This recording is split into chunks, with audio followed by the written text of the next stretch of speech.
चलो भैया, स्वागत है। स्वागत है वत्स। होगी, चले गए बे। अरे वापस आ गए कि गए ही नहीं? अभी कोई बोलेगा गए ही नहीं, वापस क्या आएंगे? है ना। एक पहेली पूछ लूं क्या? रहने दो, तुम फिर नहीं बता पाओगे। रील्स देख रहे थे। अच्छा। पहले जुरू में ज्यादा ब्रेक मिलता था। अबे क्या करोगे ब्रेक वेक का यार। मैं तो ये भी ब्रेक देने लगा हूँ तुम लोग के चिल्लाने की वजह से। वरना पता, पढ़ रहे हैं तो पढ़ो एक फ्लो में। राइट। जब मैं पढ़ाई करता था, मतलब बहुत कम पढ़ाई की है मैंने, ऐसा नहीं कि बहुत पढ़ाई करी। लेकिन 2020 में जब मैंने पढ़ाई सही में की थी, तो बस मैं दो स्लॉट में पढ़ता था। सुबह 8 से 12, शाम को 4 से 8, बस। मस्त 12 बजे के बाद खाना खा के मस्त सोता था। 8 बजे के बाद मस्त मोबाइल चलाता था। कभी कोई दिक्कत ही नहीं हुई। पता नहीं तुम लोग कैसे परेशान रहते होगे। बस ये है कि हाँ, उस टाइम इतना रील नहीं था ना जितना अभी तुम देखते हो। तुम्हें आज याद भी नहीं होगा कि आज की दिन की पहली रील कौन सी। और ये कंसर्निंग है, सोचो। सोचो, आपने कम से कम नहीं तो 100 रील देखी होगी आज, मिनिमम बता रहा हूँ, है ना। 100 रील में आपको याद तक नहीं होगा कि आज के दिन की पहली रील कौन सी थी मेरी। सोचो कितने इमोशंस आप गो थ्रू करते हो। ऊपर नीचे इमोशंस होते हैं। तो आपके दिमाग पर, साइकी पर क्या फर्क पड़ रहा होगा, सोचो। तो कम कर दो मना, मतलब मैं ये नहीं बोलूंगा कि जीरो कर दो, क्योंकि तुम जीरो बिल्कुल नहीं करोगे। और मैं मना करूंगा तो और करोगे। बट यार प्लीज कम कर लो, ठीक है। मतलब सच में, it is affecting. Attention span बहुत कम हो रखा है भाई लोगों का। ठीक। बन बन जाओ यार, फिर खूब टाइम मिलेगा देखने का, ठीक है। चलो, शुरू करते हैं। तो इट्स बायोलॉजी टाइम अभी। अब जो बायोलॉजी है, right, one of the most important topics या चैप्टर, सॉरी सब्जेक्ट्स हमारे एग्जाम का है। चाहे वो एनडीए का हो, चाहे वो सीडीएस का हो। जो सीएपीएफ बैच में है, सीएपीएफ के अलग से बायोलॉजी में आपको पढ़ाऊंगा बाद में। बट ये हमारी सीडीएस की बायोलॉजी या एनडीए की बायोलॉजी होगी, ठीक है। तो स्टिल मैं यहाँ भी थोड़ा हाई लेवल टच करूंगा, डोंट वरी, ठीक है। सो बायोलॉजी में बेसिकली क्या चीजें हमारी होने वाली है, लेट्स शुरू करते हैं। तो पहली बात तो इंपॉर्टेंट क्यों है, because you will find minimum 10 सवाल, सीडीएस में भी और एनडीए में भी। ठीक है, 10-10 सवाल आपको मिलने वाले हैं आपके एग्जाम में, ठीक है। और the best part about bio is की जो चीज हम यहाँ पे पढ़ेंगे, मतलब लास्ट 2-3 सालों में शायद कभी ऐसा होता हो कि 1-2 सवाल आ गए बायो में कुछ अलग।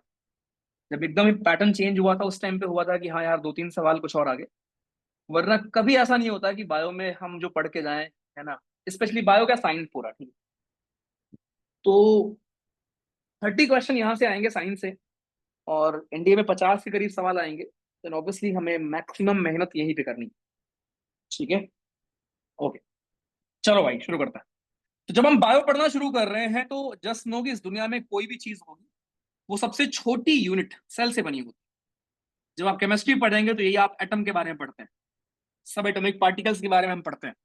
लेकिन जब हम बायो पढ़ रहे हैं तो हम ये पढ़ेंगे कि यार एक सेल होता है। इमेजिन करो आपकी बॉडी में करोड़ों सेल हैं, राइट। हर एक काम को करने के लिए अलग अलग सेल हैं, ओके। उन्हीं में से एक सेल को हम पकड़ेंगे आज, और उस सेल के घर चलेंगे और जानेंगे कि उस सेल के घर में कौन कौन रहता है। तो यू जस्ट इमेजिन कि एक सेल है हमारा, तो उस सेल के बारे में ध्यान रखना कि उस सेल में पहली बात तो क्या क्या चीजें होती।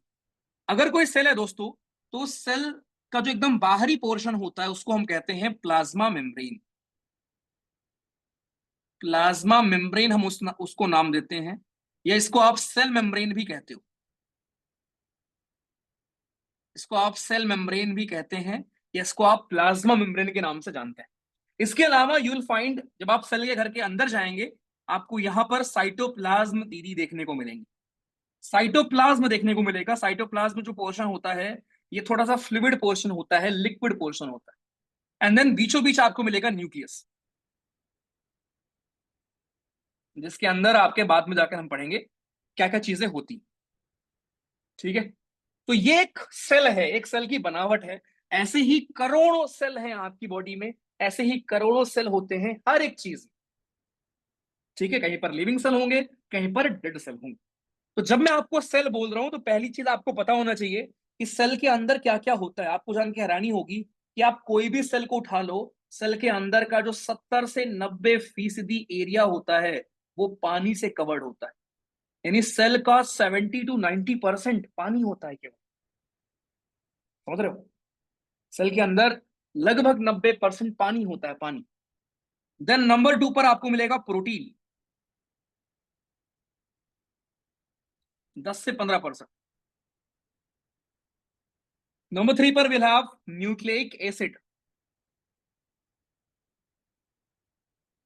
न्यूक्लिक एसिड आपको मिलेगा नंबर 3 पर, 5 से 7%। नंबर 4 पर आपको मिलेगा कार्बोहाइड्रेट्स, कार्ब्स, लगभग 3% अप्रोक्सीमेटली। नंबर 5 पर यू फाइंड लिपिड्स, लगभग 2%। और नंबर 6 पर विल हैव बाकी आपके आयंस वगैरह, लगभग 1%। तो एग्जाम में ये ऑर्डर पहली बात तो पूछ लेगा आपसे यार कि सेल के अंदर जरा बताओ क्या क्या होता है। जब हम सेल टॉपिक पढ़ना शुरू कर रहे हैं तो प्लीज पहले ध्यान रखना कि सेल के अंदर मैक्सिमम आपका जो चीज है वो पानी होता है। Then will have protein, nucleic acid, carbs, lipids. ठीक है, this order is very very important. ठीक, ओके। अब जब इस दौरान जब हम पूरी बायोलॉजी पढ़ चुके होंगे तो आप हर एक एस्पेक्ट के बारे में पढ़ चुके होंगे, चाहे वो प्रोटीन हो, न्यूक्लिक एसिड हो, कार्ब्स हो, लिपिड्स हो, ये सारी चीजें क्या क्या होती हैं सब आप जान चुके होंगे। तो सबसे पहले मैं आपको जरा कार्बोहाइड्रेट्स के बारे में ही बताना चाहूंगा। Let me tell you a few things about carbohydrates. तो जो मानो हमारा कार्बोहाइड्रेट्स होता है, ठीक है, कार्बोहाइड्रेट्स बेसिकली हम उसको बोलते हैं, कार्बोहाइड्रेट्स आपके वो हमारे कंपाउंड्स होते हैं जिनमें यू विल फाइंड कार्बन। ठीक है, हाइड्रो का मतलब जिसमें यू विल फाइंड हाइड्रोजन। तो जिन कंपाउंड्स में कार्बन होगा, हाइड्रोजन होगा और ऑक्सीजन होगा, ये तीन चीज जहां पर होती हैं, ऐसे कंपाउंड को हम कहते हैं कार्बोहाइड्रेट। इसीलिए कार्बोहाइड्रेट का जो बेसिक फॉर्मूला होता है, बेसिक फॉर्मूला जो कार्बोहाइड्रेट्स का होता है वो आपका होता है CnH2n plus, sorry CnH2nO2, sorry ON होगा, CnH2nON। इसका मतलब क्या हो? इसका मतलब जितने कार्बन उतने ही होंगे ऑक्सीजन, एंड हाइड्रोजन डबल होगा। ये बेसिक फॉर्मूला होता है आपके कार्बोहाइड्रेट्स का। आई एम श्योर आप सबने ग्लूकोज का फॉर्मूला सुना होगा, C6H12O6। ठीक, अब जो फंक्शन होता है कार्बोहाइड्रेट्स का वो क्या होता है भैया जी? आप जब कुछ भी खाते हो, रोटी दाल चावल खा रहे हो या कोई भी आप फास्ट फूड खा रहे हो, उसमें मेजर चीज क्या है? कार्ब से ही तो है, कार्बोहाइड्रेट ही तो है जो आपके बॉडी में फैट के फॉर्म में स्टोर हो रहा है। ठीक है, तो जो मेजर फंक्शन होगा कार्बोहाइड्रेट्स का वो क्या होता है कि आपको ये एनर्जी देगा। So this is your primary energy source. Okay, primary energy source है आपकी बॉडी का। पहली चीज तो ये ध्यान रखेंगे। दूसरा, ये आपकी बॉडी में स्टोर होता है, राइट, एनर्जी प्रोवाइड करेगा आपको, ये इसका मेन काम होता है। ठीक, एक और चीज ध्यान रखना, देखो आपकी बॉडी को जितना एनर्जी की रिक्वायरमेंट है, अब जैसे क्या होता है, पेट्रोल अगर आप जितना डलाओगे, जितना गाड़ी को रिक्वायरमेंट है उतना ही वो यूज करेगी, बाकी ओवरफ्लो हो जाएगा। सिमिलरली आपकी बॉडी में जो रिक्वायरमेंट है एनर्जी, उसके अलावा जितना भी एक्सेस कार्बोहाइड्रेट होगा वो फैट के फॉर्म में स्टोर हो जाएगा। जितना भी एक्सेस कार्ब्स होता है आपकी बॉडी में, वो दोस्तों आपके बॉडी में स्टोर कैसे होता है? फैट के फॉर्म में स्टोर हो जाता है, स्टोर्स एट फैट। ठीक है, ध्यान रखना। चलो, अब जब मैं कार्ब्स आपको बोल रहा हूं तो यहां पर हमें पढ़ना चाहिए कि कार्बोहाइड्रेट्स के कितने बच्चे हैं। तो ध्यान रखना, कार्बोहाइड्रेट्स के हमारे दो बच्चे होते हैं। ठीक, कार्बोहाइड्रेट्स के जवानों दो बच्चे हैं। एक है आपका सिंपल कार्बोहाइड्रेट एंड दूसरा है हमारा कॉम्प्लेक्स कार्बोहाइड्रेट। ठीक है। जो हमारे सिंपल कार्बोहाइड्रेट्स ये भी दो प्रकार के होते हैं। एक हमारे होते हैं मोनोसैचराइड और दूसरे हमारे होते हैं डाइसैचराइड।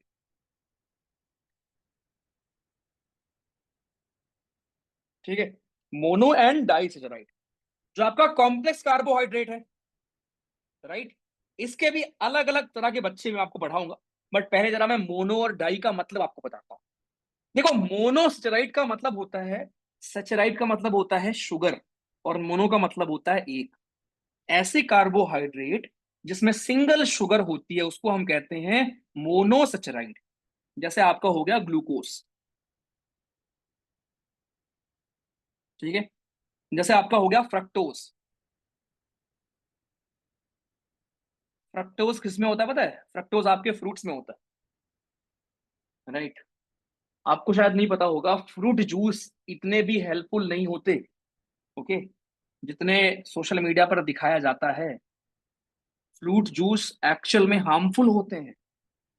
पता है क्यों? क्योंकि फ्रूट जूस में है क्या? फ्रूट जूस में भैया अल्टीमेटली आपका बस चीनी ही तो है। क्योंकि फ्रूट में जो मेन फाइबर था वो तो आपने निकाल दिया, है ना, छिलका उसका निकाल दिया आपने। तो अब उसमें बचा क्या? उसमें शुगर, शुगर बची है आपकी, राइट। फ्रक्टोज, फ्रक्टोज बचा हुआ है, जो कि आपके बॉडी के लिए, लिवर के लिए हार्मफुल होता है। तो ये बात को भी ध्यान रखना, ठीक है। सो मोनो में दोस्तों ग्लूकोज हो गया, फ्रक्टोज हो गया, तीसरा होता है गैलेक्टोज। एग्जाम में आया है ये कि जरा बताओ मोनो इसमें से कौन है, इसमें से डाई कौन है? सो कार्बोहाइड्रेट्स दो प्रकार के होते हैं, simple carbohydrate, complex carbohydrate. Simple carbohydrate आपके दो प्रकार के होते हैं। जो सिंगल शुगर से मिलकर बनते हैं उनको हम कहते हैं मोनोसैचराइड। जो आपके मल्टीपल शुगर से मिलकर बनते हैं उनको आप कहते हो डाइसैचराइड। ठीक। सो डाई के एग्जाम्पल हमारे कौन होंगे? डाई के एग्जाम्पल्स हैं आपके, जैसे हमारा हो गया, राइट, डाई में आपका आ गया माल्टोस। डाई में हमारा आ गया सुक्रोज। ठीक है। डाई में हमारा आ गया लैक्टोज। तो ये तीनों हमारे डाई सैचराइड है। और डाई का मतलब दो शुगर से मिलके बने होते हैं। जैसे आपका माल्टोज मिलके बना होता है दो ग्लूकोज से। माल्टोज में होते हैं, एक ग्लूकोज में आप दूसरा ग्लूकोज डाल दोगे तो आपको मिलेगा माल्टोज। ठीक। सुक्रोज में होता है ग्लूकोज साथ में फ्रक्टोज।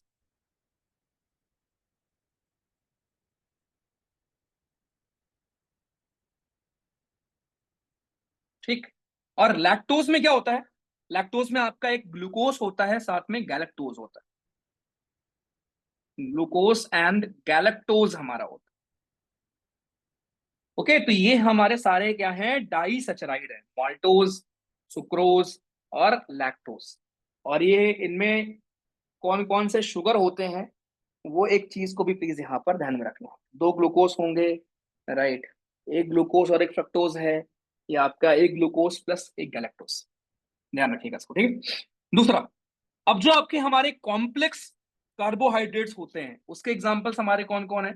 स्टार्च। आप आगे बढ़ेंगे, स्टार्च क्या होता है? ग्लाइकोजन,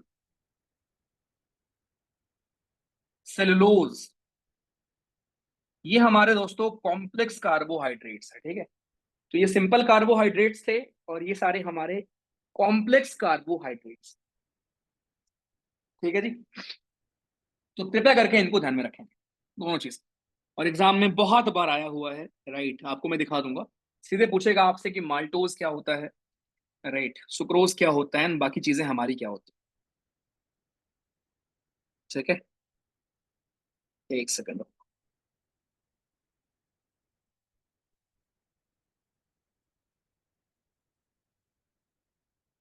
एक स्प्रे लेते हैं ना यार, वो उसमें हाथ में चोट लगी उसको मारने के लिए, जो स्प्रे नहीं होता वो ब्रांड का, या मूव ले लेना स्प्रे लेते हैं।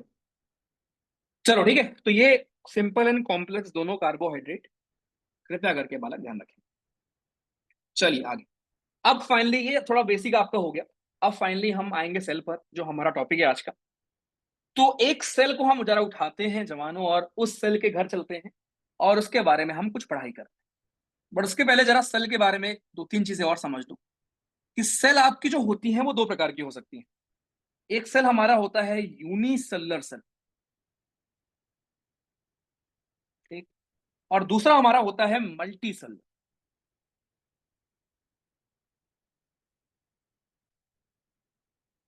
तो यूनिसेलुलर एंड मल्टी सेलुलर, क्या डिफरेंस होता है दोनों में भैया?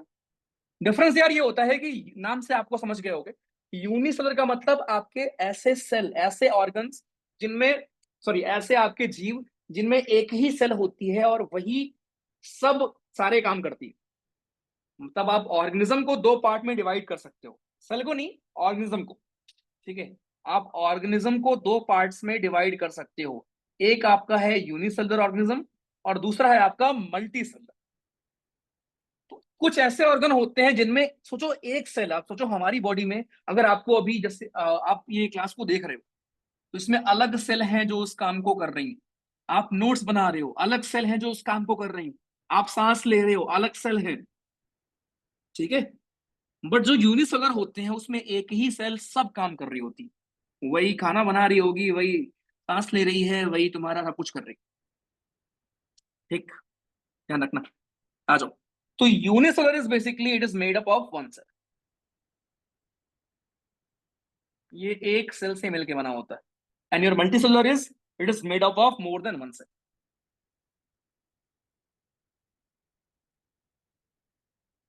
Made of more than one cell. ठीक है, तो ये आपका एक सेल से ज्यादा इसमें आपको देखने को मिलेगा मल्टीसेलुलर में। एक और चीज, यूनिसेलुलर में क्या होगा, जितने भी आपके लाइफ फंक्शन है, सभी life function, all life function, वही एक सिंगल सेल परफॉर्म कर रही होगी। ठीक, मल्टीसेलुलर में क्या होगा, आपके स्पेशलाइज्ड सेल होते हैं। स्पेशलाइज्ड सेल्स हमारे यहाँ पे होते हैं, जो परफॉर्म करते हैं डिफरेंट डिफरेंट काम। ठीक है, डिफरेंट टास्क गिवन होते हैं उन। ठीक, एग्जाम्पल क्या आता है, जैसे यूनी के आपके दोस्तों एग्जाम्पल हो गए अमीबा, पैरामीशियम, या बैक्टीरिया। मल्टी के हमारे दोस्तों एग्जाम्पल हो गए फंजाई, एनिमल्स, है ना, हम लोग हो गए, पेड़ पौधे हमारे हो गए। तो हमारी बॉडी में या पेड़ पौधों में यार यूल फाइंड मल्टीपल सेल्स। ठीक है, मल्टी सेल होता है। तो ये कोर डिफरेंस है आपके यूनिसेलुलर और मल्टीसेलुलर में। राइट, अब एक और चीज ध्यान रखना, आप जब आगे जाएंगे, जब मैं आपको पढ़ा रहा हूँ रिप्रोडक्शन या बाकी चीजें, आप एक टर्म सीखेंगे कि आपके सेल का एक और कैटेगराइजेशन होता है। कुछ सेल हमारी होती है हैप्लॉइड, कुछ सेल हमारी होंगी हैप्लॉइड सेल्स, और कुछ सेल हमारी होती हैं डिप्लॉइड सेल।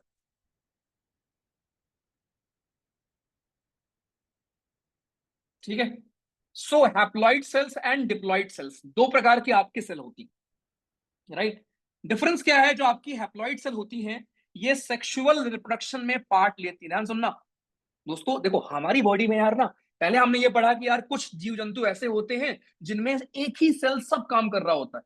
फिर हमने ये पढ़ा कि कुछ जीव जंतु या मैक्सिमम ऐसे होते हैं जिनमें मल्टीपल सेल्स होते हैं, सबके अलग अलग टास्क होते हैं। इस वाले सेल का काम है सांस लेने में हेल्प करना, इस सेल का काम है सर्कुलेशन में, इस सेल का काम है लिखने में, राइट, हाथ में होता है। ओके, अब जो आपकी बॉडी में, इमेजिन करो ह्यूमन है, ह्यूमन के अंदर जो आपके सेल्स मौजूद हैं, उन सेल्स को हम दो पार्ट में डिवाइड कर सकते हैं। One is haploid cell and second is diploid cell. Difference क्या है, जो आपकी हैप्लॉइड सेल्स होती हैं, ये पार्ट लेते हैं सेक्सुअल रिप्रोडक्शन में, takes part in sexual reproduction. यानी इनके पास और कोई काम नहीं होता, बस इनका यही काम है कि भैया जी सेक्सुअल रिप्रोडक्शन में पार्टिसिपेट करना है। डिप्लॉइड सेल आपके वो होते हैं, राइट, इनको आप सोमैटिक सेल भी बोलते हो, इनको आप सोमैटिक सेल भी बोलते हो, राइट, और हैप्लॉइड सेल को आप जर्म सेल भी बोलते हो। तो डिप्लॉयड सेल जो आपके होते हैं दोस्तों, ये रिप्रोडक्शन वाले काम को छोड़कर बाकी सारे काम करते हैं। ठीक, बॉडी के ग्रोथ, रिपेयर, इन सभी चीज में इन्वॉल्व होते हैं।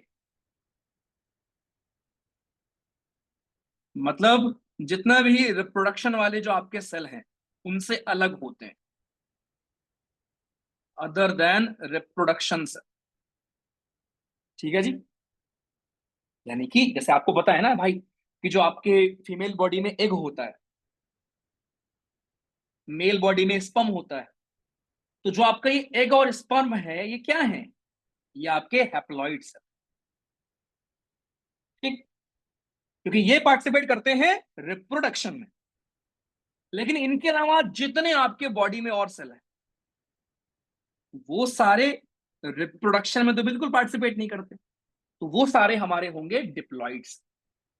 Okay, so haploid and diploid cell में डिफरेंस क्या है? हैप्लॉइड सेल आपका रिप्रोडक्टिव सेल है which is also called germ cell, and diploid cell को हम सोमैटिक सेल कहते हैं, जो कि नॉन रिप्रोडक्टिव सेल आपके होते हैं, जिनका रोल रिप्रोडक्शन में कुछ नहीं होता।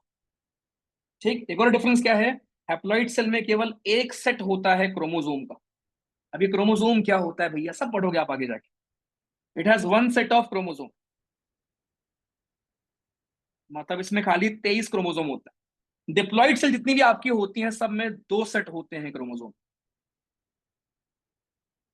46 होते हैं सभी में। ठीक, तो this is the difference between haploid and diploid cell, कि हैप्लॉइड सेल में क्या है और आपके दोस्तों डिप्लॉइड सेल में क्या है। ये आपका जवानो डिफरेंस है दोनों सेल्स में हमारे। ठीक, नोट अगर आप नहीं कर पा रहे हैं तो मैं ये पीडीएफ इसलिए नोट्स के फॉर्म में लिख रहा हूँ यार। ठीक है, नोट्स के फॉर्म में लिख रहा हूँ दोस्त पूरा, ऐसा नहीं कि बस मैं रीड नहीं कर रहा हूँ, पूरा मैं लिख रहा हूँ तुम्हारे लिए इसलिए। जिससे कि ना पता है ना, जब मैं लिख रहा हूँ एक बार आप लिखोगे, एक बार आप रिवाइज करोगे, और ये हर एक लाइन इंपॉर्टेंट है, ध्यान रखना। अपने को 10 के 10 सवाल सही करने हैं। ठीक है, चलो। तो ये दोस्तों हमारे सेल्स के बारे में चीजें हो गई। अब जरा हम आते हैं सेल के बेसिक पर। ये थोड़ा इंट्रो हो गया सेल का आपका। अब सेल के बारे में जरा बात करेंगे। सेल भाई आपका इतना छोटा होता है, मतलब लगभग 3 से 5 माइक्रोमीटर, मतलब 10⁻⁻⁻⁶, इतना छोटा, सोचो। 0.0000006 ऐसा, है ना? सोचो कितना छोटा होता है। ओके, तो इतने छोटे छोटे आपके दोस्तों सेल्स होते हैं। तो फिर आपके दिमाग में एक सवाल आना चाहिए कि यार भैया, फिर यार इस दुनिया में सबसे बड़ा सेल किसके पास होता है या कौन सा होता है? तो लॉन्गेस्ट सेल कौन सा है? तो ये हमारी बॉडी में होता है नर्व सेल, जिसका काम होता है मैसेज यहां से वहां करना। सो हमारी बॉडी की जो नर्व सेल है वो सबसे लॉन्गेस्ट सेल होती है। लॉन्गेस्ट की बात कर रहा हूं, लार्जेस्ट की बात नहीं कर रहा हूं। Okay, longest cell human body की नर्व सेल होती है। अच्छा, सबसे छोटी सेल किसकी होती है? Smallest cell. तो एक आपका जीव होता है माइकोप्लाज्मा।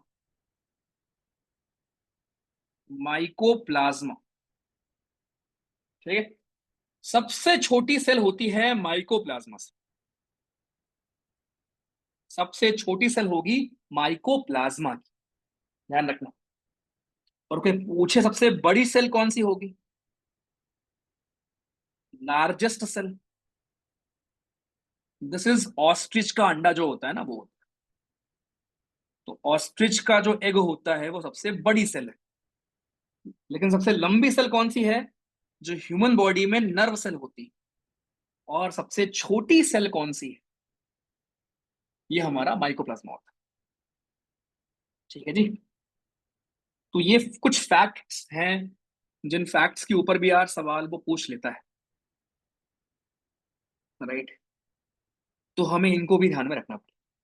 अच्छा, एक और चीज, लिविंग सेल के बारे में डिस्कवरी किसने की थी? थोड़ी बहुत फैक्चुअल चीजें और मैं आपको लिख दे रहा हूँ। लिविंग सेल की डिस्कवरी की थी भैया हमारे एंटोनियो भैया जी। एंटोनन जी हमारे, लिवेन होएक इनका नाम है, इन्होंने किया था। और डेड सेल में किसने देखा था? रॉबर्ट जी हमारे, रॉबर्ट हुक। तो डेड सेल की खोज रॉबर्ट हुक और एंटोनियो भैया ने हमारी किया था लिविंग सेल। ठीक है, तो ये कुछ फैक्ट्स वाली चीजें हैं जो अपने को याद रखना है। चलो अब आपको मजा आने वाला है। बिकॉज अब हम सेल के अंदर चलेंगे और बहुत इंटरेस्टिंग लगे। थोड़ा स्टार्टिंग में ऑब्वियसली स्टैटिक पोर्शन था, बट स्टिल मैंने उसको कवर किया आपके लिए, रटना पड़ेगा पूरा। ठीक है, अब हम जरा सेल के अंदर चलेंगे और एक एक चीजों के बारे में जानेंगे। ठीक है, तो जब मैं आपको सेल पढ़ा रहा हूं, दो चार चीजें होती हैं दोस्तों जिनके बारे में हमें पढ़ना होता है सेल में।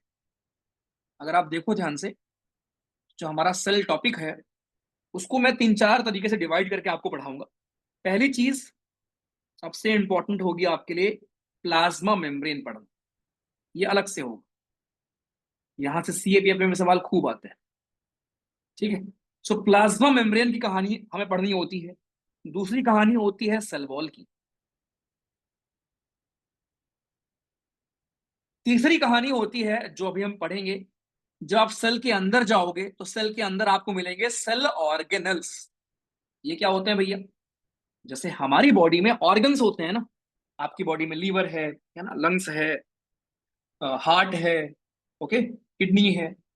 ऐसे ही सेल के अंदर जो ऑर्गन्स होते हैं उनको आप सेल ऑर्गेनल्स कहते हैं, जिसमें हम पढ़ेंगे इंडोप्लाज्मिक रेटिकुलम के बारे में, गोल्जी अपैरेटस के बारे में, राइट, राइबोसोम के बारे में सुना होगा आपने नाम, माइटोकॉन्ड्रिया के बारे में, प्लास्टिड्स के बारे में, वैक्यूल्स के बारे में।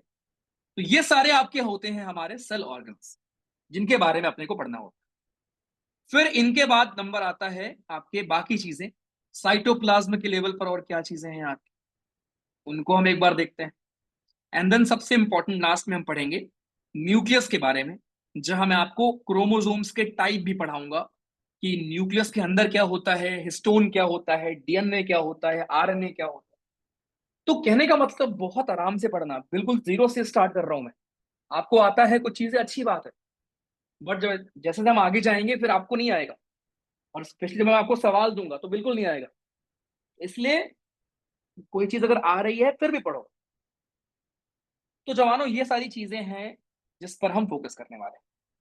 तो शुरू करते हैं सबसे पहले, राइट। जब मैं शुरू कर रहा हूं तो पहले एक चीज ध्यान रखना, सेल की एक कैटेगरी और होती है। जैसे मैंने हैप्लॉइड डिप्लॉइड बताई, अब सेल को हम उसके न्यूक्लियस के बेसिस पर, राइट, उसके अंदर न्यूक्लियस कैसा है, क्या डेवलप्ड है या नहीं, on the basis of nucleus या on the basis of membranes. Membranes और न्यूक्लियस के बेसिस पर हम दो हिस्सों में कैटेगराइज कर सकते हैं सेल। एक आपका होता है यूकैरियोटिक सेल, और दूसरा होता है प्रोकैरियोटिक सेल। अभी मैंने ऊपर आपको बताया था कि कोई भी सेल होगी, उस सेल के अंदर यूल फाइंड न्यूक्लियस, है ना। बट ऐसा क्या हर बॉडी में होता है? क्या ऐसा हर जीव जंतु में होगा? लिविंग नॉन लिविंग हर जगह ऐसे होता है क्या? नहीं। तो दो पार्ट्स में हम कैटेगराइज कर सकते हैं सेल को, एक होता है यूकैरियोटिक, एक होता है प्रोकैरियोटिक। ध्यान रखना, प्रो वर्ड का मतलब ही होता है प्रिमिटिव, मतलब something which is not developed. तो प्रोकैरियोटिक में दोस्तों न्यूक्लियस नहीं होता है, you will not find nucleus यहां पर, नो न्यूक्लियस। ठीक, यहां पर कोई भी मेम्ब्रेन आपको नहीं मिलने वाली। ठीक, नो मेम्ब्रेन बाउंड वेसिकल्स या नो मेम्ब्रेन, नो मेम्ब्रेन। यहां पर सेल ऑर्गेनल्स नहीं होते। अब एक्सेप्शन पे मैं आऊंगा अभी, ठीक है। सेल के अंदर ऑर्गेनल्स नहीं होते यहां पर। ठीक, ओके, ध्यान रखना। इसके अंदर, इनके प्रोकैरियोटिक सेल के अंदर सिंगल क्रोमोसोम होता है, एक क्रोमोसोम होता है, you find single chromosome. Okay, छोटे होते हैं साइज में, ऑब्वियसली छोटे होंगे, स्मॉलर इन साइज। सबसे इंपॉर्टेंट है इनके एग्जाम्पल्स, कि कौन है जो आते हैं इसमें। तो जितनी भी आपकी बैक्टीरिया होती हैं, जिनके बारे में भी हम अलग से पढ़ेंगे, जितने भी हमारे बैक्टीरिया हो गए, ठीक है। एक होता है माइकोप्लाज्मा, जो आपने अभी देखा, माइकोप्लाज्म। एक आपका होता है blue green algae, blue green algae which is not algae, bacteria है। ठीक है, so bacteria, mycoplasma, blue green algae, ये सारे दोस्तों आपके प्रोकैरियोटिक सेल के अंदर फॉल करते हैं।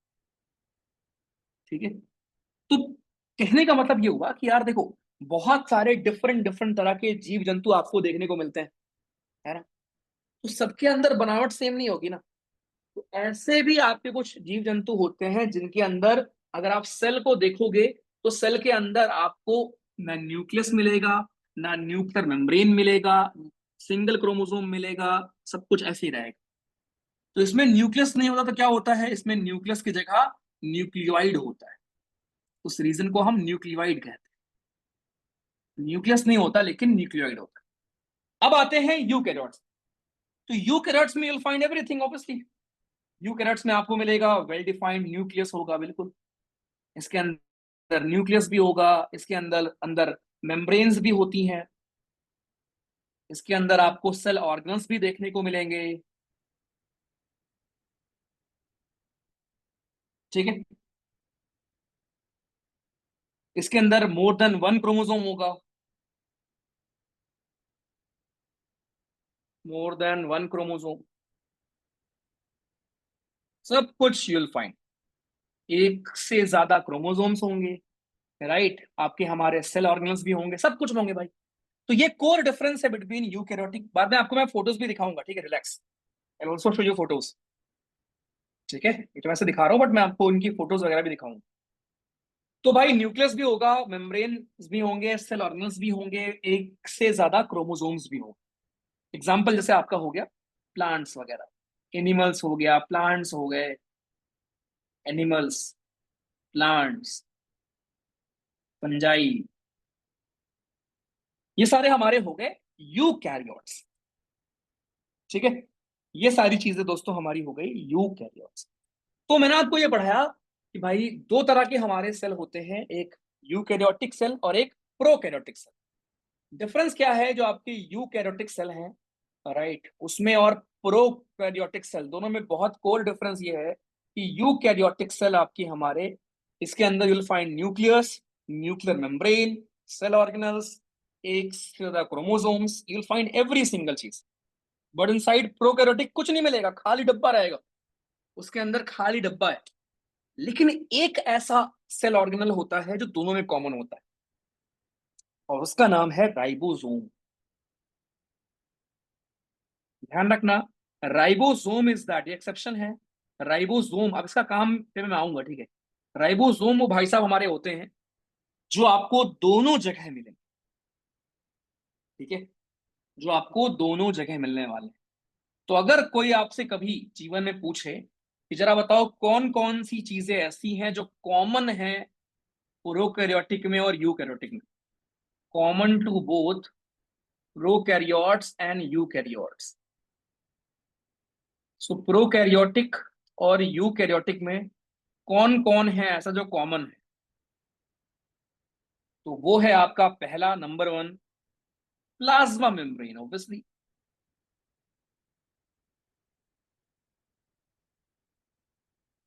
ठीक है, number two cell wall, and number three will be ribosome. ये बात प्लीज ध्यान रखना कि राइबोसोम जो होता है हमारे प्रोकैरियोटिक में भी होता है, यूकैरियोटिक में भी होता है, दोनों में भाइयों आपको मिलने वाला है राइबोसोम। अब राइबोसोम ऐसा करता क्या है फिर, है ना, उस पर मैं आऊंगा।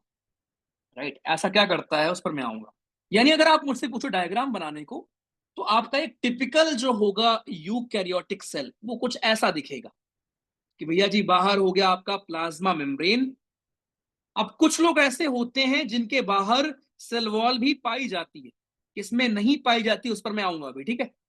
तो प्लाज्मा मेम्ब्रेन हो गया, उसके बाहर होता है सेल वॉल, अंदर यू विल फाइंड न्यूक्लियस। ठीक, इस न्यूक्लियस के अलावा यहां पर यू विल फाइंड आपके हमारे बाकी, इनको बोलते हैं सेल ऑर्गेनल्स, जिसमें आपका क्या हो जाएगा, और ये न्यूक्लियस है आप, जिसमें you will find ER, Golgi apparatus, lysosome, vacuoles, mitochondria,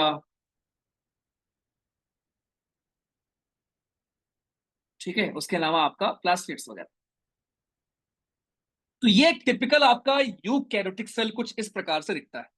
वहीं पर अगर मैं प्रोकैरियोटिक सेल की बात करूं तो उसमें सबसे पहले आपको मिलेगा प्लाज्मा मेम्ब्रेन, उसके बाहर यूल फाइंड सेल वॉल, उसके बाहर सेल वॉल होगी। अंदर ध्यान रखना, नो न्यूक्लियस, अंदर क्या होता है, न्यूक्लियोइड होता है। इस हिस्से को हम कहते हैं न्यूक्लियोइड, न्यूक्लियस नहीं होता।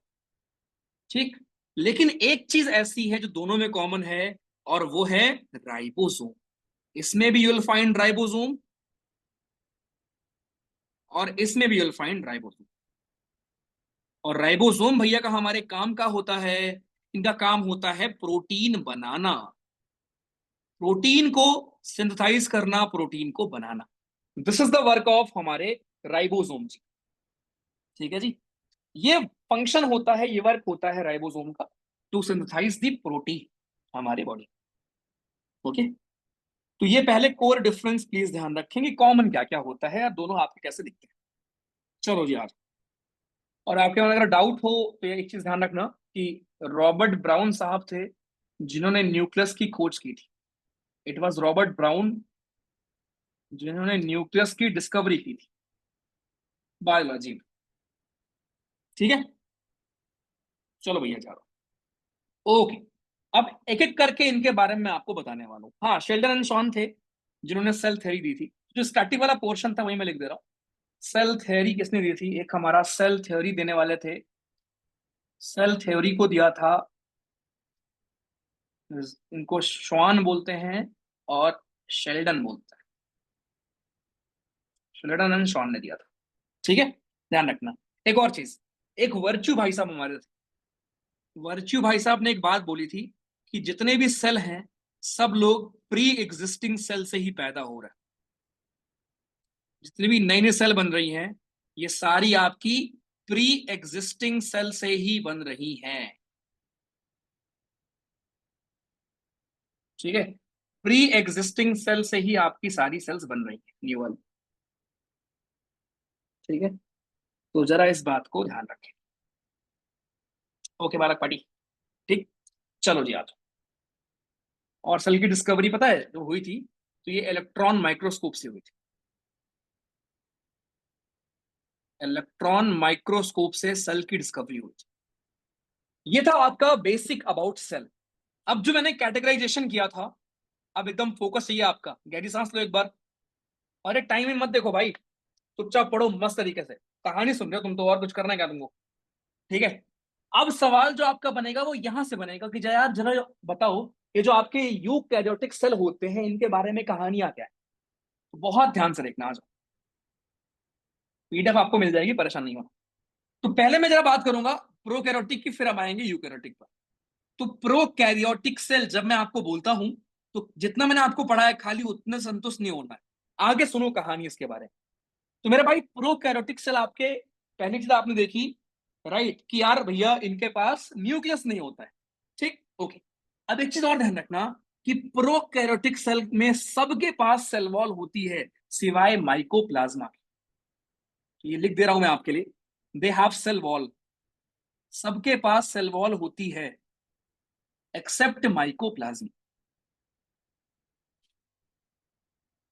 ठीक है, माइकोप्लाज्मा के अलावा बाकी सभी के पास दोस्तों सेल वॉल होती है एक्सेप्ट माइकोप्लाज्मा। ठीक, ओके। अब आते हैं मेन एग्जांपल्स पर। जितने भी आपकी बैक्टीरिया हैं दोस्तों वो आती हैं प्रोकैरियोटिक। जो भी आपके ब्लू ग्रीन एल्गी हैं ये आएंगे आपके प्रोकैरियोटिक में। जितने भी आपके माइकोप्लाज्मा हैं ये आएंगे प्रोकैरियोटिक में। जो आपका पीपीएलओ है, पीपीएलओ क्या होता है, ये आपका होता है प्लूरो निमोनिया लाइक ऑर्गेनिज्म। ये होता है pleuro pneumonia like organism, full form इसका ये होता है। ठीक है, तो ये सारे दोस्तों हमारे एग्जाम्पल हैं। बैक्टीरिया हो गया, ब्लू ग्रीन एल्गी हो गया, माइकोप्लाज्मा हो गया, एंड पीपीएलओ हो गया। ऑल दीज आर हमारे क्या, all these are examples of prokaryotic cell. ठीक, चलो अब बैक्टीरिया के बारे में हमें अलग से पढ़ना होता है हमारे एग्जाम के लिए। बैक्टीरिया के बारे में दोस्तों हम अलग से पढ़ेंगे, तो प्लीज ध्यान रखना कि पहली बात तो जो आपकी बैक्टीरिया होती है उनके अलग अलग शेप होते हैं, फोकस करना यहाँ पर। जो भी बैक्टीरिया, अच्छा एक और चीज, जब आपको बुखार आता है आप क्या खाते हो? एंटीबायोटिक्स खाते हो, खाते होंगे राइट? तो एंटीबायोटिक्स जब आप लेते हो भाइयों, ध्यान रखना, एंटीबायोटिक्स जो सेल डिवीजन होता है बैक्टीरिया का उसको रोक देता है, ठीक है? बट ये केवल और केवल बैक्टीरिया के अगेंस्ट ही कारगर है। Antibiotics you can not use for virus. क्यों? बिकॉज वायरस के बारे में हमें कुछ पता ही नहीं होता। About bacteria we are aware कि बैक्टीरिया क्या होता है, कैसे होता है, बट अबाउट वायरस हमें कुछ नहीं पता होता, ठीक है? तो इस बात को कृपया करके ध्यान में रखना, ठीक? चलो आ जाओ। ओके, अब जो बैक्टीरिया आपके हैं हमारे, उनके चार प्रकार के दोस्तों शेप हो सकते हैं। चार प्रकार के आपके शेप हो सकते हैं, कौन कौन से? बैसिलस, नाम में आपने सुना होगा बैसिलस नाम बैक्टीरिया के। कोकस, विब्रियो और स्पेरलम। तो ये दोस्तों चार प्रकार के हमारे बैक्टीरिया के शेप हो सकते हैं। तो हम क्या पढ़ रहे हैं आज की क्लास में बायोलॉजी में? हम ये पढ़ रहे हैं, सेल के घर चलेंगे। अभी हम लोग सेल के घर गए नहीं है, अभी तो बस मैं आपको सेल एज अ बेसिक पढ़ा रहा हूं कि सेल होता क्या है, राइट? सेल आपके दो प्रकार के होते हैं, यूकैरियोटिक, प्रोकैरियोटिक। पहले हम लोग पढ़ रहे हैं प्रोकैरियोटिक के बारे में कि प्रोकैरियोटिक सेल के एग्जांपल्स क्या है, bacteria, blue green algae, mycoplasma, PPLO. अब इसमें हम बैक्टीरिया के बारे में अलग से पढ़ते हैं, राइट? बहुत ध्यान से देखें, ये जो हमारे बैक्टीरिया जी हैं, इनके चार प्रकार के शेप हो सकते हैं, राइट? और ये शेप पता है ऐसे होते हैं, कुछ ऐसे,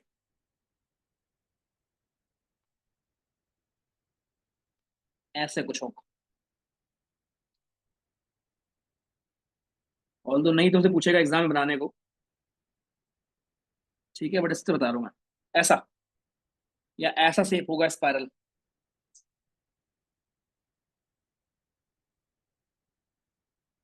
ये बैक्टीरिया का शेप है। ऑब्वियसली आपको अपनी नेकेड आई से नहीं दिखने वाला, बट कुछ ऐसा होता है, या ऐसे होगा,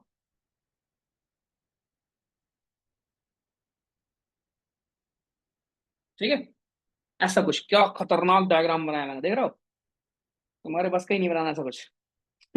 ठीक है, तो ये बैक्टीरिया दोस्तों आपके कुछ ऐसे होते हैं। अब जब आज के बाद जीवन में जब भी मैं नाम लूंगा बैक्टीरिया का, सब लोग ध्यान सुनो, क्या याद रखेंगे आप? पहले याद रखेंगे भैया, बैक्टीरिया के बाहर तीन लेयर होती है।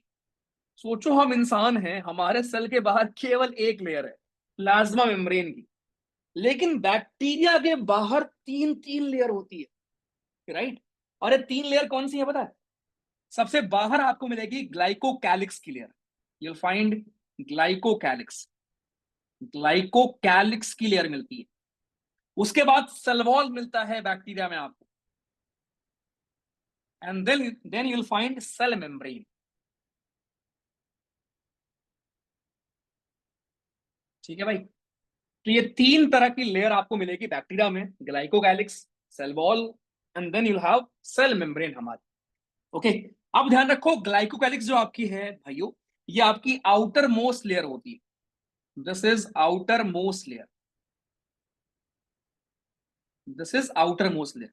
इसका मेन काम क्या होता है कि बैक्टीरिया को एंटीबायोटिक से बचा के रखना या प्रोटेक्ट करके रखना बाहरी किसी चीज से।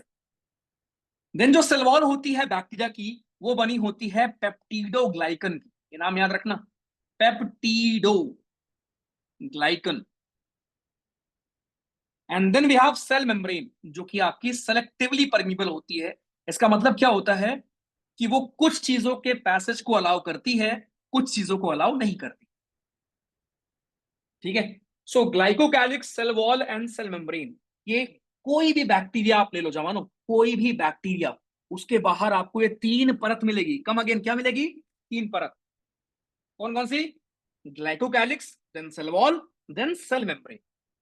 ओके, और जब मैं नाम लूंगा बैक्टीरिया, आप क्या याद रखोगे कि भैया ये तो हमारा प्रोकैरियोटिक सेल में पाया जाता है, या इसके अंदर बेसिकली हमारी प्रोकैरियोटिक सेल होती है, राइट, जिसमें न्यूक्लियस नहीं होता, जिनमें मेम्ब्रेन नहीं होता।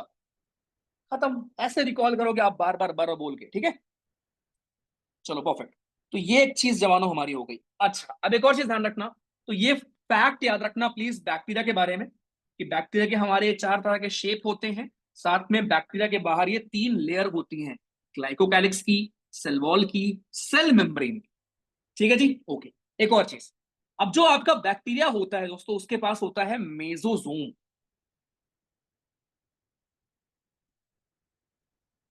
बैक्टीरिया के पास मेसोजोम होता है। मेसोजोम का मतलब क्या होता है, राइट। प्लीज ध्यान रखना, जो काम इंसानों में माइटोकॉन्ड्रिया करता है, वही काम बैक्टीरिया में करता है मेसोजोम। जैसे डीएनए को रेप्लिकेट करना हो गया, अभी आगे पढ़ोगे आप इसका मतलब क्या होता है। अभी के लिए बस ये लिखो कि डीएनए रेप्लिकेट करता है, आपका कॉपी करता है बेसिकली, ठीक है। दूसरा, अरे मतलब जब डीएनए कॉपिंग का मतलब क्या होता है, आपको बोला होगा ना घर किसी ने कि बेटा तुम्हारी नाक मम्मी पर गई है, तुम्हारी आंख पापा पर गई है, हाथ तुम्हारे पड़ोसी की तरह है, कुछ ना कुछ तो बोला होगा ना आपको। तो डीएनए रेप्लिकेट करके आता है। सोचो अगर डीएनए कॉपी ना हो, तो अगर एक बेटा हो तुम्हारा, तो सारा डीएनए उसके पास चला जाए, तो अगला बेटे को क्या करोगे भाई अगले बेटी को क्या करोगे, है ना, समझे। तो उसी को बोलते हैं डीएनए कॉपिंग। आगे बढ़ेंगे आप, जब हम पढ़ेंगे रिप्रोडक्शन। तो डीएनए रेप्लिकेशन बैक्टीरिया में कौन करेगा, मेसोजोम। सेल वॉल का फॉर्मेशन कौन करेगा बैक्टीरिया में, सेल वॉल फॉर्मेशन कौन करेगा बैक्टीरिया में, मेसोजोम भैया हमारे करेंगे, ठीक है। रिस्पिरेशन का काम, एनर्जी कहां स्टोर कैसे होगी, राइट, जैसे एटीपी के फॉर्म में इंसानों में होती है, वैसे ही रिस्पिरेशन वाला जो पूरा काम है, सिक्रीशन का पूरा काम है, ये बैक्टीरिया में कौन देखता है, मेसोजोम देखता है, ठीक है। ये भैया जी मेसोजोम जी हमारे देखते हैं, ध्यान रख। ओके। अच्छा, इसके अलावा एक और चीज, जो भी आपके बैक्टीरियल सेल के सेल होते हैं वो 2 प्रकार के हो सकते हैं। जो भी हमारे बैक्टीरियल सेल हैं, उसमें से कुछ होते हैं मोटाइल, यानी कुछ मूव करते हैं, और कुछ होते हैं नॉन मोटाइल, ठीक है। कुछ आपके दोस्तों मोटाइल होते हैं, कुछ नॉन मोटाइल होते हैं। इसका मतलब क्या है, इसका मतलब कुछ लोग मूव कर सकते हैं बैक्टीरिया के सेल्स, और कुछ मूव नहीं करते, एक ही जगह पर फिक्स रहते, ठीक। ऑल्सो बैक्टीरिया के पास एक फ्लैजलम होता है।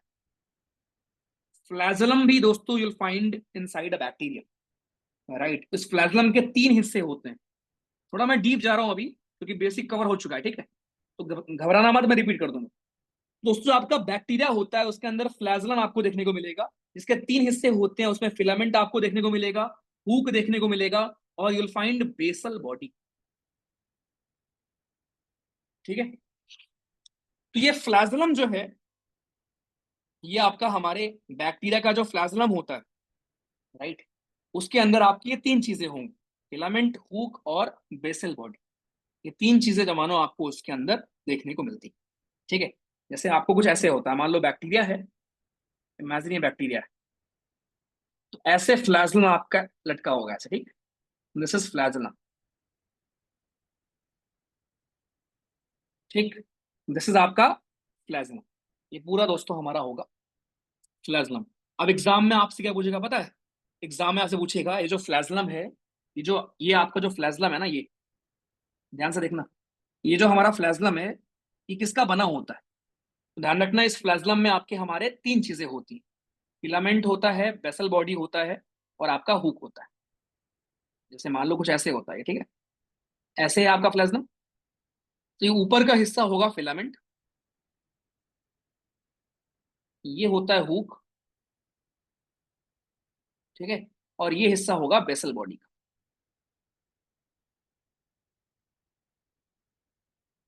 ठीक है भाई। तो ये हमारी कहानी थी बैक्टीरिया जी की। अब मैं रिपीट कर रहा हूं, बिल्कुल परेशान, घबराना, कष्ट, दुख, दर्द कुछ भी नहीं होना चाहिए आप, रिलैक्स, ठीक है। आज हमने पढ़ा सेल क्या है, प्रोकैरियोटिक्स में क्या है, यू में क्या है।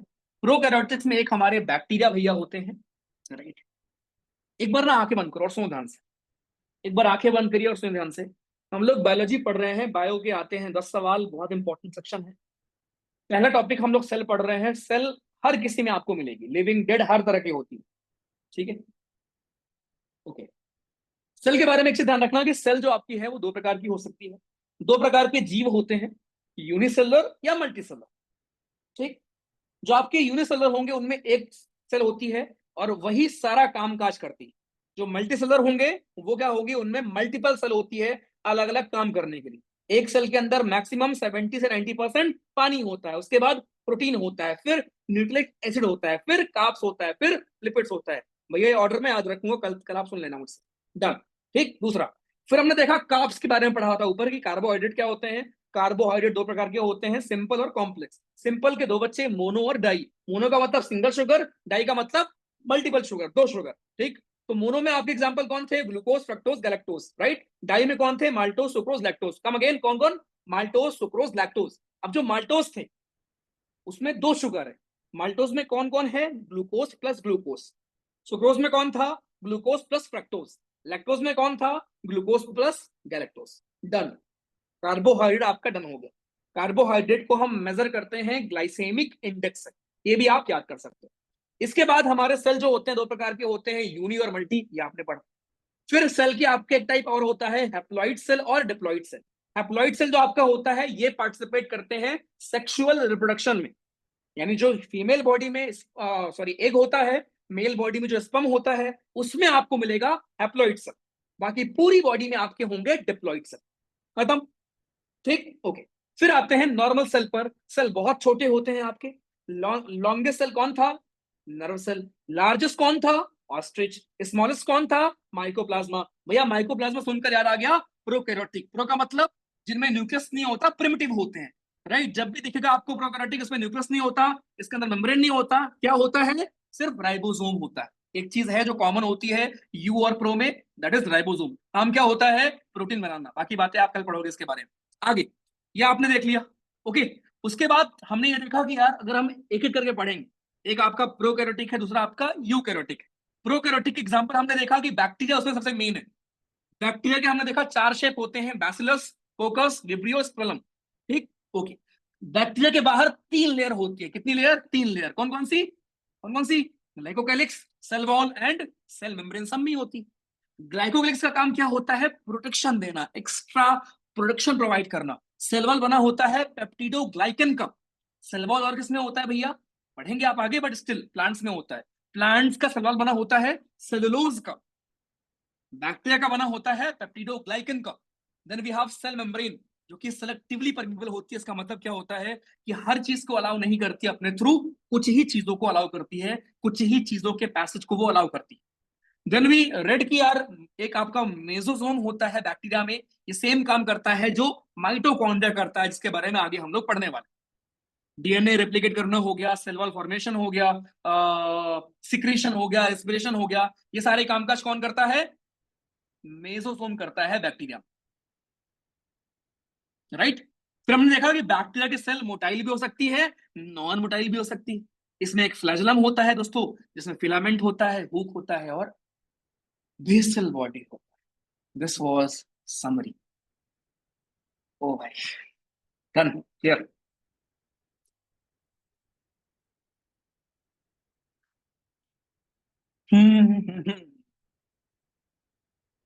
दही में क्या होता है, दही में बैक्टीरिया होता है, और क्या होता है। इतना मारूंगा ना, इतना मार दूंगा, रील तुम्हारी सब निकल जाएगी, जो रील देखते हो ना तुम, है ना। सुनो, ये मुझे पेपर नहीं देना, याद तुम्हें करना है, समझ में आया, लल्लू लाल। इन चक्करों में ना रहें। टाइम कितना हो गया, सर आपका कर्सर और मेरा माउस का कर्सर मुझे बार बार कंफ्यूज कर देता है। अब इसका क्या सोल्यूशन है भाई। अच्छा, 9 बजने वाले, ठीक है। भैया प्लीज जो रिकॉर्डेड लेक्चर देखते हैं उनको भी गूगल फॉर्म पीडीएफ। अरे जो रिकॉर्डेड देखते हैं उनको भी पता है ना कि रात के 9 बजे गूगल फॉर्म आता है। तुम प्रधानमंत्री जैसे बिजी नहीं हो ना कि रात के 9 बजे आप 10 मिनट ना निकाल पाओ।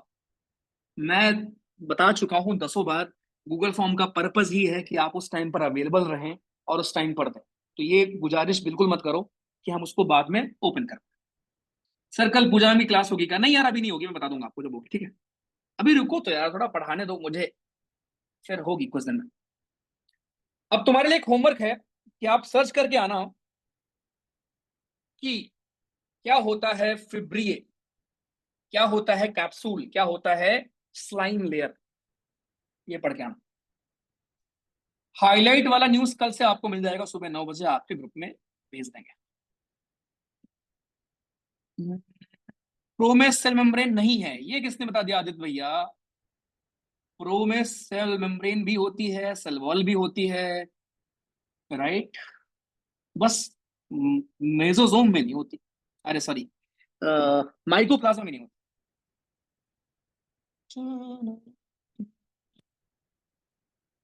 याद करना मुश्किल है, बायो पहले खत्म कर दो ताकि याद कर ले। ओके मैम, जैसा आपका आदेश। ठीक है भाई। डेटा खत्म हो गया तुम्हारा, अच्छी बात।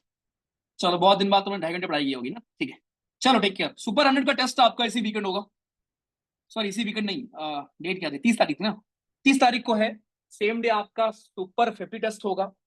मेन वेटेज होगा इंग्लिश पे, सुपर 100 में, जो बेसिक आपके अंग्रेजी है, और थोड़ा बहुत बायो भी आपका आएगा, ठीक है।